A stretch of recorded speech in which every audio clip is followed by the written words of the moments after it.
over it. Anyhow, where I was finishing up with eSignature was as hospitals work to become more paperless, eSignature is a big step in helping with that process.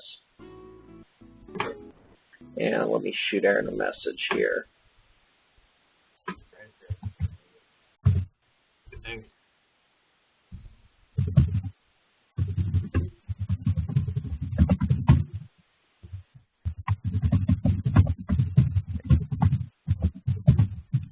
And Scott, I just stepped away. Any issues with the WebEx interface? Well, I was actually just sent you a message. I think when you went on hold, we got hold music, so I was trying to talk over the hold music. Oh, that might have been my fault. I apologize. That's I never call coming in. I think we're good now. All right.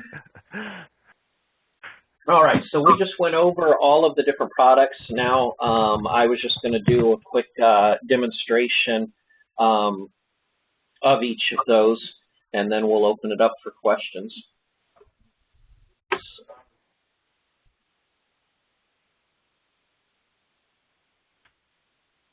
So let me just share my desktop here.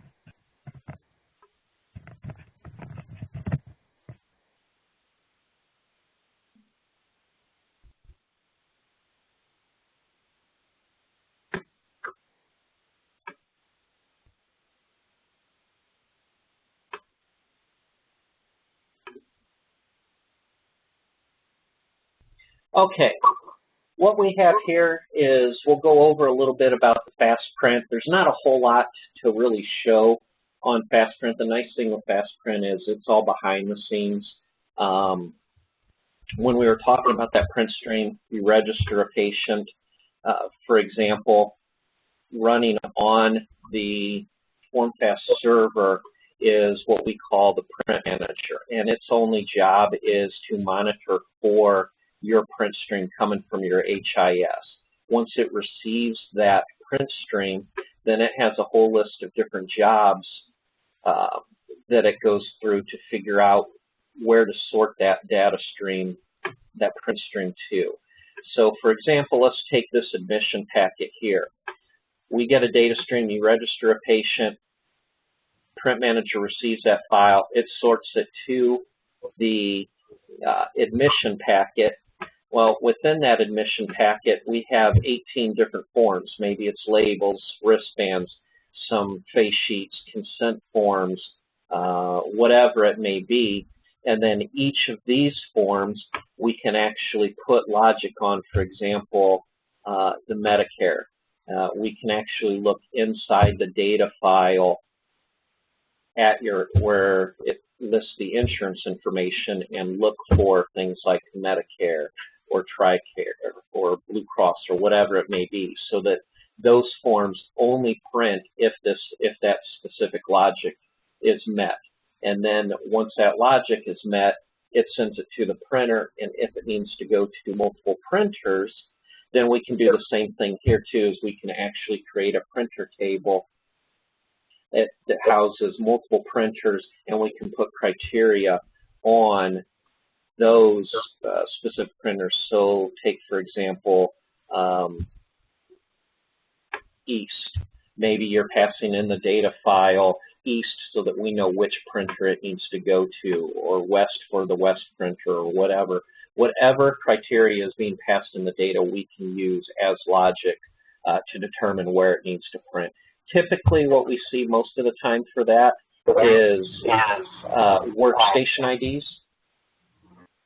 Workstation IDs work real well for getting the print where they need to be. And the reason workstation IDs work so well is what we find a lot of times is like registrars, they'll float from one registration point to another. So we want the printing really to be based off the workstation, so no matter which one they're at, they're going to get their printouts at the closest printer possible. Also with FastPrint, we can do things like we can create templates for your patient demographics. Generally, when they design your forms, the forms will have a template, and they'll have a template area for us to build a template in FastPrint. And what's nice with that is, so now if you have, 50, 100 forms, and they all have the template, you've only got to manage that template in one place. So if you decide you want to change some information on that template, remove information or add information, we've only got to do that in one place, and magically all your 100 forms will be automatically updated with that change, as opposed to having to go and touch each individual form.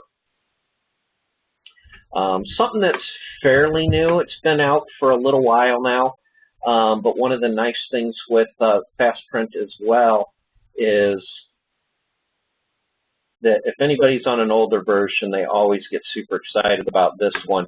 We now have a label wizard where it will actually create label sheets for you based on the information you put. So basically you build the first label and then put in the dimensions of your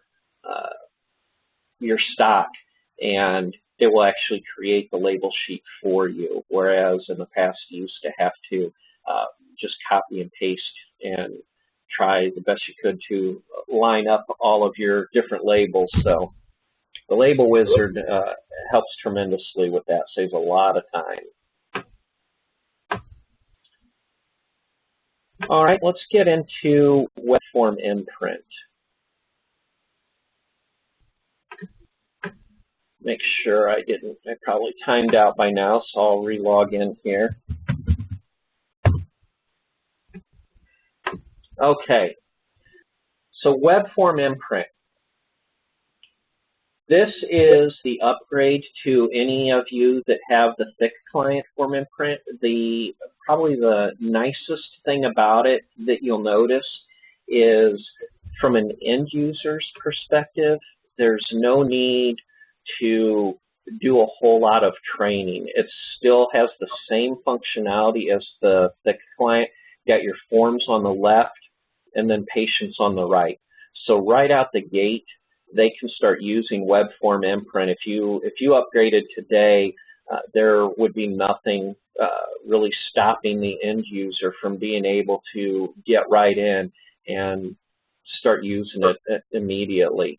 Now, with that said, there are several new features and options that you can go over with them, but as far as actually being able to start using it right away, you don't have to worry too much about holding a big end user training session to get them familiar with the new product or anything like that. So that ends up being really nice. Some added functionality that you'd have from Thick Client now, have a new section called Favorites. At any time, they can right-click on any of their jobs and add it as a favorite. If you have thousands of forms, which I've seen hospitals with 3,000, 4,000, and 5,000 forms in their form imprint, if nursing stations know that they always are printing a specific form, they can right-click on it and add it to their favorites. They can also, at any time, right-click and remove it from your favorites. Searching for jobs is pretty much the same as it is in the Thick Client. It's just a little bit easier, and also helps if you spell correctly. So searching for jobs easy, right? They can print multiple copies pretty much on the fly. Filtered, right now I'm in a filtered view. I believe I'm only looking at patients that are in ED. If I unfilter, then I see all of the patients. Obviously, I have a very small database compared to, I'm sure, what you all have. But you can filter. Another real nice thing that finding that the nurses love is the ability to drag and drop to filter their content. So the big one seems to be location. They can just drag their location up here and then it automatically filters everything in the list. So if I only want to see the patients in ED, I can, or if I quickly want to switch to see who's in ambulatory, I can see that. If I want to see both, it'll break it out for you. And it also will, if you need to get more granular, it will also do multiple filtering. So in the ED, here's the attending physicians that actually have patients in ED, and then if you want to look and just see who John has in the ED, there's his patients. So that's kind of nice. You can get real granular with the filtering.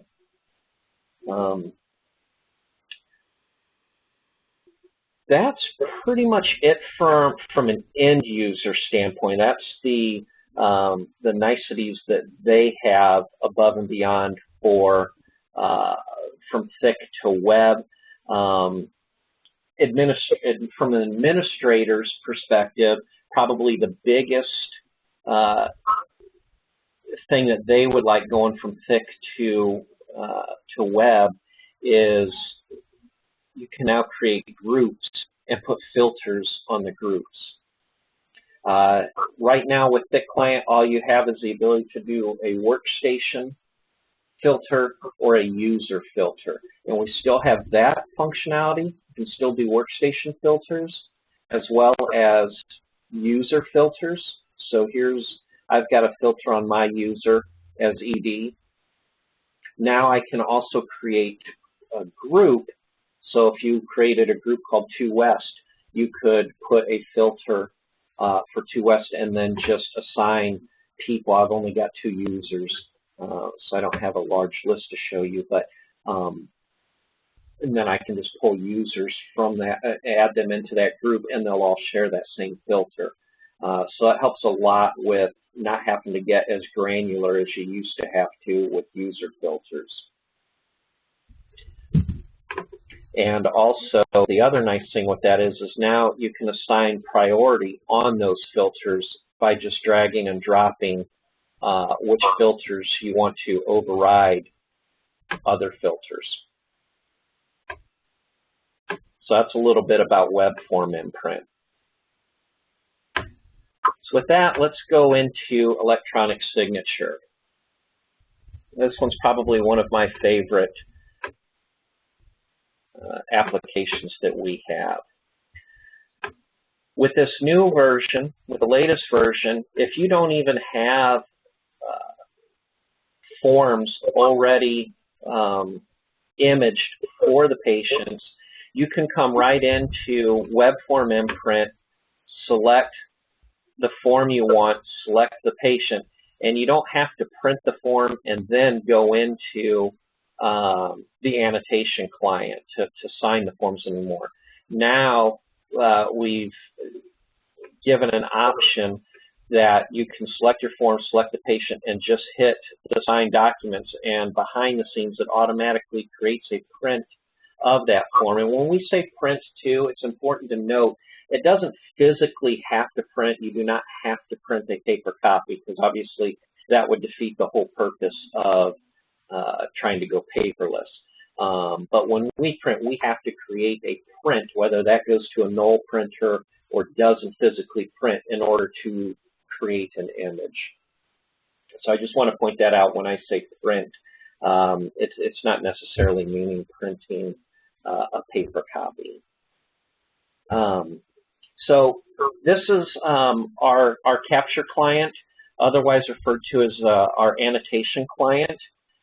Basically, we have 3 different things, 3 different field types that really help make your forms. It changes the way that you can do your forms electronically.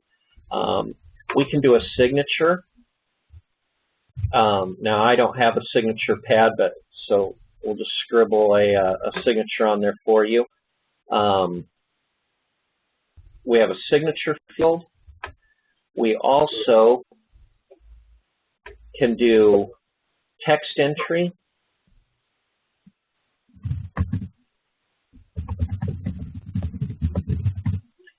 So, for example, on this form, if someone's coming in and you need to know, ask what their relationship is, now you can just type in what their relationship is. And we can also do check boxes.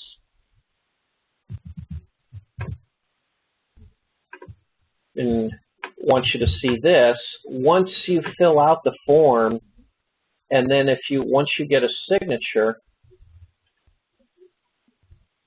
notice all of your other boxes now go away, and that's for security purposes, because obviously once you start putting check boxes or text entry on there and somebody signs it, you don't want to be able to change that, because it really kind of makes their signature void at that point.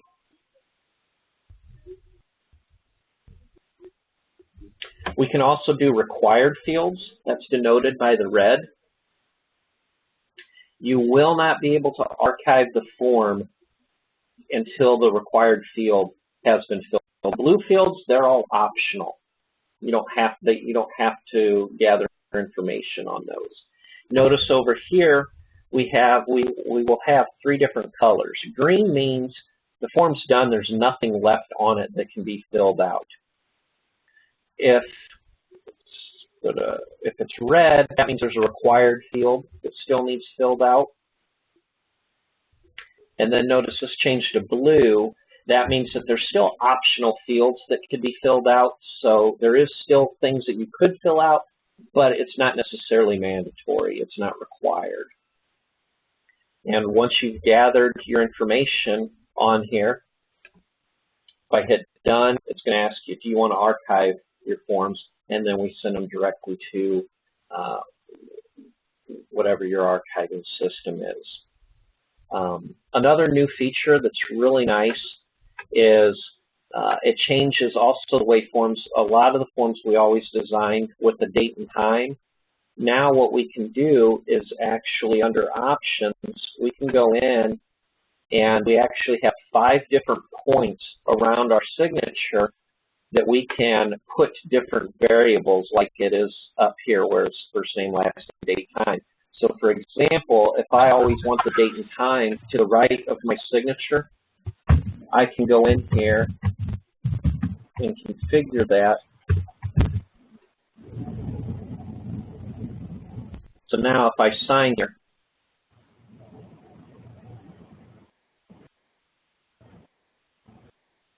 and if we make that a little bigger so it's easier to see,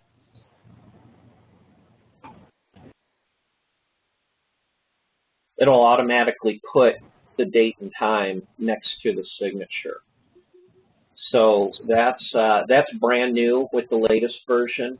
So that helps eliminate the need for having things like this date and time on there. So now we can do it automatically. Because one of the issues we were running into was people with the signature and figuring out how to actually get the current date and time without them having to actually sign a date and time on the signature pads. Now, some of the signature pads, like with the Sig Lite, it's not very easy to do date and time. ClipGem, that's different because that's just like signing anything else. But with Sig Lite, this makes it much better. That's pretty much it. I know that was kind of quick, but I want to make sure that you all have plenty of time for questions. But that's pretty much all of the new features and things with the web form imprint and the annotation client. So I think at this time we'll go ahead and open it up for questions if anybody has any, and we'll be more than happy to go over those. So let's figure out. How late is they open downstairs? And Scott, looks like there's a question coming in from Jennifer Barron. The way we're going to try to do this is one of 2 ways. If you have a question, you can send that in via the chat window up at the top of your screen, or if you click on the Participants tab, you can see your name, and there should be a raise hand icon. Once you raise your hand, then we'll unmute you so that you can ask your question. So Jennifer, I'm going to unmute you now. Hi, this is Jennifer with St. Mary's. Can you hear me? Good afternoon. I've got a question about your granular filtering. Okay. In this version, say you have your filtered view and you have your unfiltered view. Is there any way in the unfiltered view to actually further define that filtered view for everybody but one person? Normally in a filtered view at our hospital you can see everything. But if I wanted everybody to see everything but one place, except one person, be different, can that be done? I know that's kind of an odd question. The best way, if I'm understanding it correctly, would be to create a group and put the whatever filter you needed on that group, and then have user filters, and have like the user filters trump the group filter. All right, so in the new product, due to this group that can be created, I can now do more individual type of filters. Correct. Where before I could not.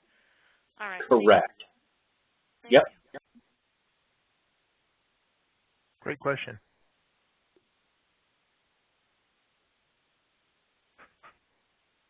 Anyone else have anything? I think I see some up here in chat we can try. Let's see. How's the printer selected? Great question. I actually didn't go over that, so I'm glad you brought that up.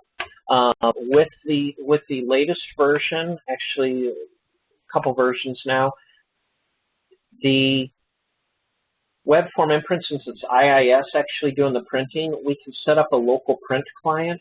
And what that does is when they select their form and then select the patient, or if they just select a form, if they just want a blank form, when they hit print, it's just going to print to their local printer. If you don't use the local printer option, then the other option is to set up printers, much like you can in thick form imprint today, although most people just use local printer. But you can have several printers defined in web form imprint, and then they can just select their printer from the drop-down list and print to any one of those.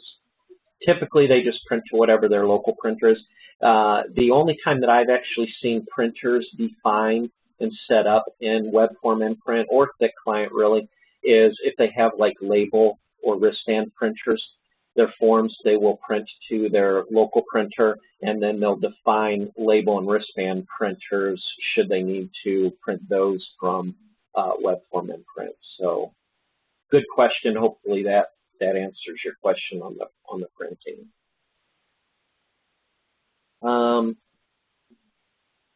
If you press the delete button on web form imprint, does it prompt you, are you sure you want to delete this image? It does. Show you that.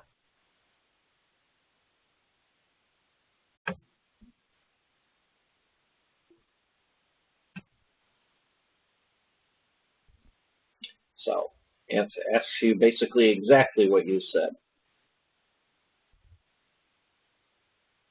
I think we had a few more. Can you have a combination of FastPrint and web form imprint where you can have forms automatically print via FastPrint but still have some forms set up for print on demand? Absolutely. They work hand in hand with one another. These, for example, this consent form here, it's a 2-page consent form.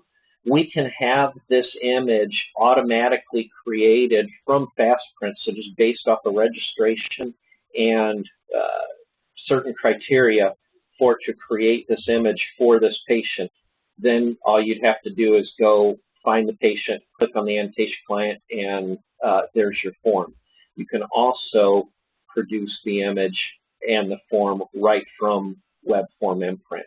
So there's a couple different ways to get the electronic signature form in there to get a signature. And by the way, if any of my responses don't fully answer your question, just let us know. Do you still need to have fields on the form's person ID when it cold feeds HPF? Yes, you do. Well, for cold feeding, yes, because it needs to know who. That's the only way that it's going to know which patient it's going to, is by matching up that medical record number and account number.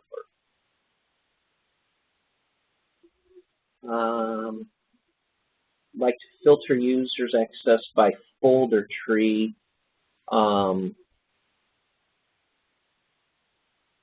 Yes. So if I understand the question correctly, the folder tree, the only way to filter this, if you're looking for ways to filter what users see over here, the only way that can be done is by creating locations. And locations, they were primarily designed for multi-facility hospitals utilizing a single web form imprint server. And what you can do is actually create a job filter. And what you'll have to be careful with on that is basically the naming convention for your jobs.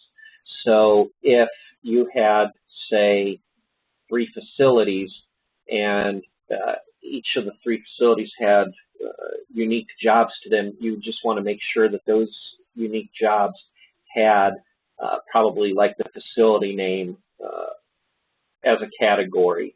And then what you could do is filter just like this filter here, and it's only going to show any jobs that actually have Willamette in the name. So hopefully that answers that, if I understood the question correct. What is the latest version of web form imprint? That is 5.1.146, which you can always find from Help and About, and it should be that one right there, because I just installed the latest.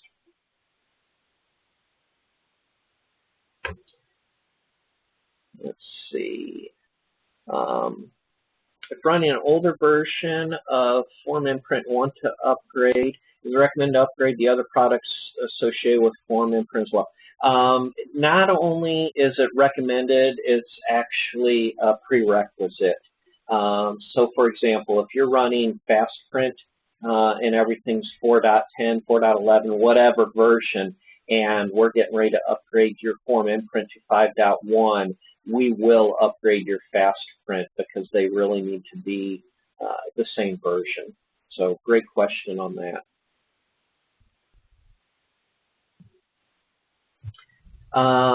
It appears the admin menu takes place in the FCD file.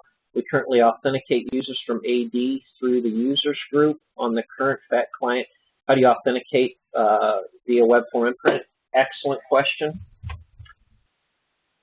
And you're right, administration, the nice thing with the web form imprint too is you don't have to be on the server. As long as you have admin access to web form imprint, you just sign into web form imprint from your own machine or any machine, and you can make the changes that you need to right there. We have an authentication tab. We just put in your domain, and then for the users, what that does is creates a authentication type called WFI LDAP authentication, and anybody that is set to this authentication type and the authentication has been defined here will now be able to log into web form imprint with their network credentials.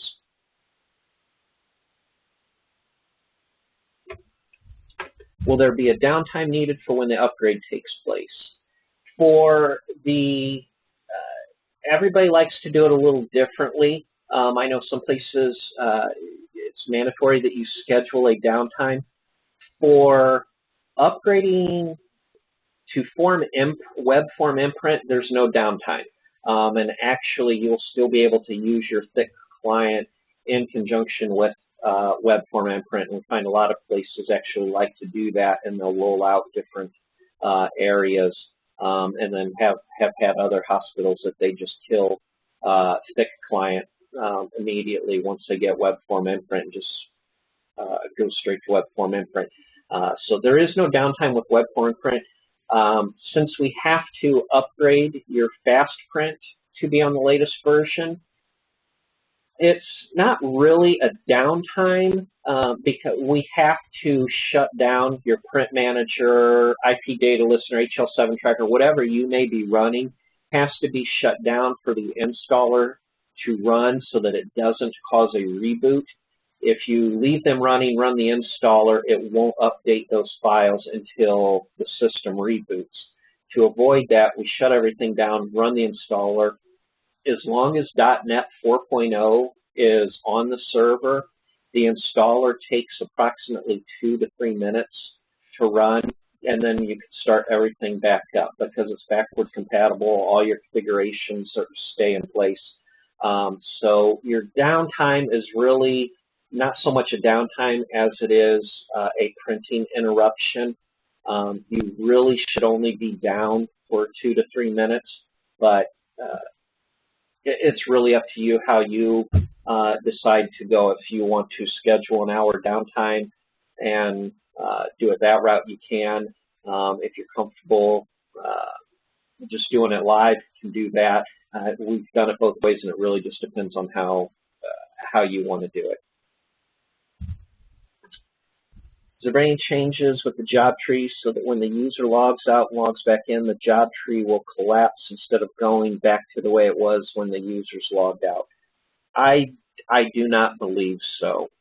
That hasn't changed as of yet, as well as, just for some clarification because it comes up a lot, if a user's logged in and they do want to filter by location by just dragging and dropping, the good news is it's that quick and easy.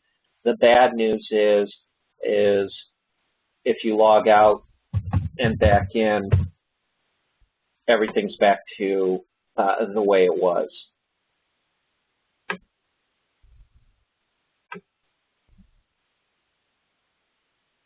So I believe as far as the job tree, now we'll save your favorites,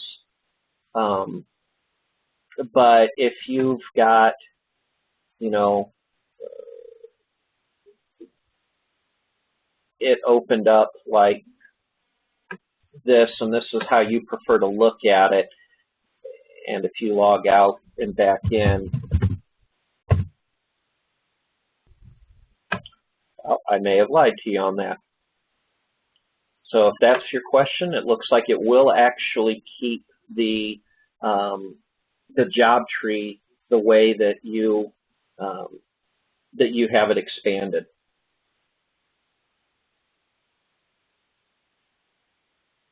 So the job tree, it looks like it will keep now for you. The data grid, the database grid, it will not. But hopefully that's going to change. How are you specifying what table data shows up on web form and print?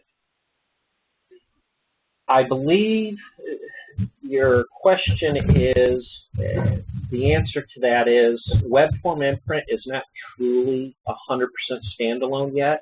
It actually still gets a couple settings from the thick client. So, and those two settings are, there's probably a couple more, but the big settings are these, the columns is actually still defined in thick client. This is just mimicking whatever columns you have set up. So it is still reading the FCD file. And the job set, it's still pulling that information from your FCD file. Has HL7 Patient Tracker been enhanced to provide more user control for using A08 messages? I don't believe so.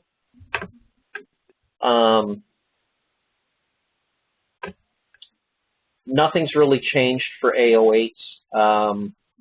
The A08s have been that same way for quite a while. So I believe that answers your question. I believe the answer is no.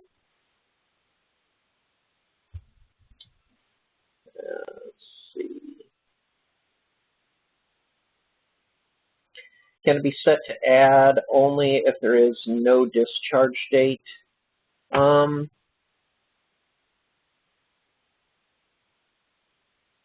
Oh, for an A08, no. A08s, 11s, and 12s, unfortunately, is black and white.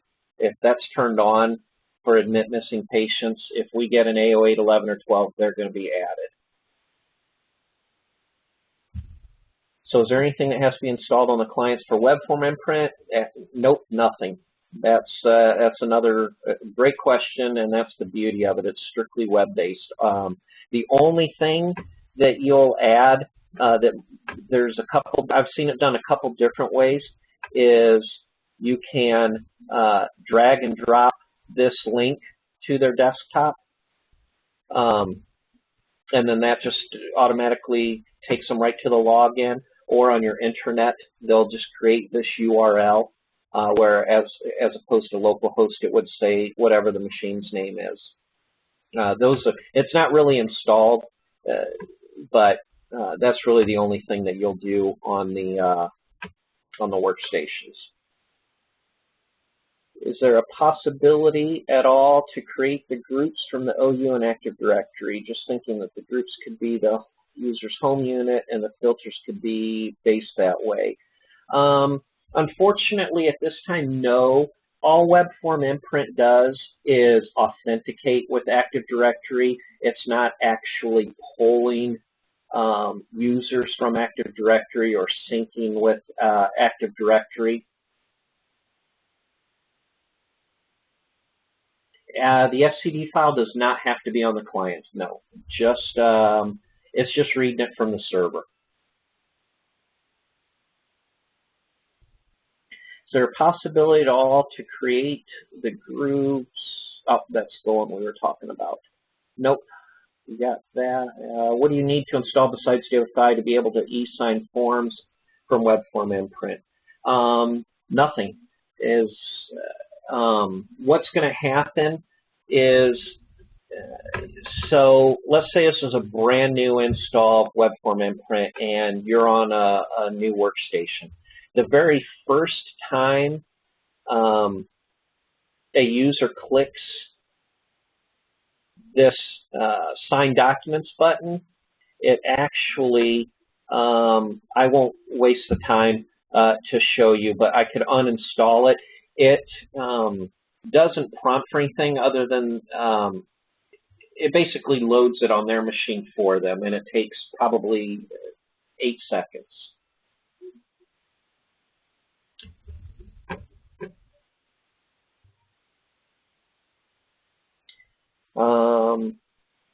If nothing is installed on the client for web form imprint, where is it reading data for the FCD file? On the server.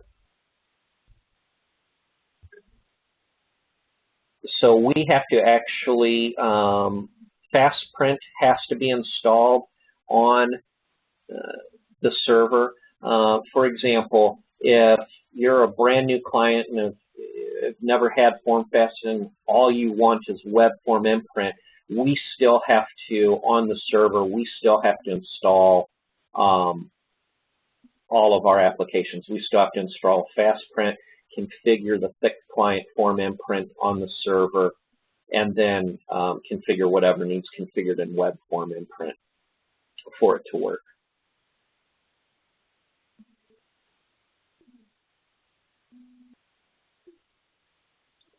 Does the data on web form imprint override the data on the FCD or vice versa, such as for user's path or auto login?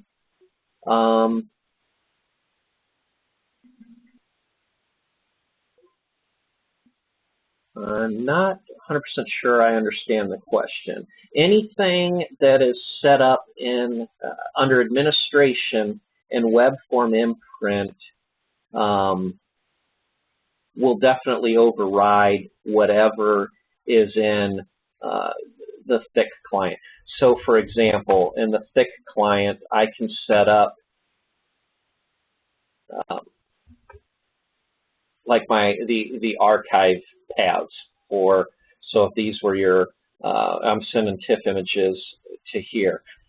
If I set up a different path in the thick client, it's going to read the path that's in here and not use the thick client. Hopefully that answered your question on that.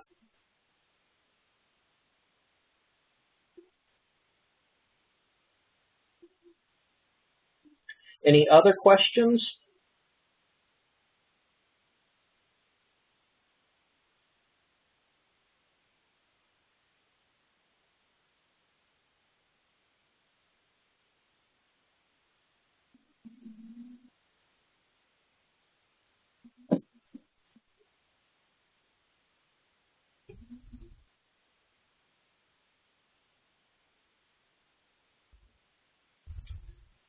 Okay, well, if there aren't any other questions, I want to thank everybody for their time, and actually we did pretty well. We're right at about our 2 o'clock cutoff anyway, so if there are no other questions, thanks again for joining, and as always, if you think of a question later on, email us.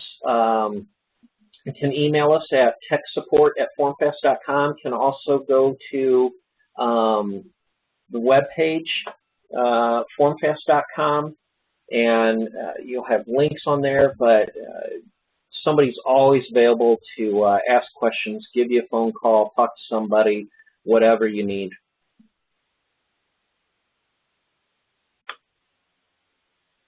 Anything else, Aaron?